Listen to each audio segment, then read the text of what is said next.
تقولها لنا كده يا زميلي؟ اقول لك يا زميلي على موقف حصل معايا. معاك انت حقيقي؟ والله انت نص كلامك كذب والنص التاني طاير في الهوا، بس قول. انا جاي لك يا بابا. قول يا بابا. المهم الواد اخويا دخل عليا وانا جوه، فانا اعمل ازاي؟ الحكومه جايه وانا عليها قضيه، بيقول لي الحكومه جايه اعمل لك ايه؟ الحق انا بوجه. فرحت واخد السلم طيران كده، فانا مش واخد بالي، رحت واقع تحت ساقط في الغيط. انزل ادور على الحكومه من اللي تاني، قال لي الواد ابني بيبلغ عليا، ده قال ان انا مغلف يعني. انا على الحرام من دينا كنت الزق في الباب الزمردي. هو انت مغفل للدرجه دي؟ على الحرام من دينا قمت جبازت. رجلك كسرت؟ ده على ان انا مغلف يعني. مغلف؟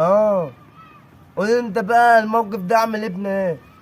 اسجن مكان. اعبيه في شوال وانكت تحت الارض، ولا ايه رايك انت في الزرع؟ لا يا حاج خليه لي انا الطلعه الجايه. انا عوضت ربنا عليه وركدته مطرح عوض الدور. والله طب تعال نشق عليك ايه؟ ورميت عوض عليه خلاص على كده. بتسقيه وترمي له كماوي؟ خلاص يابا بقى الموضوع خلص.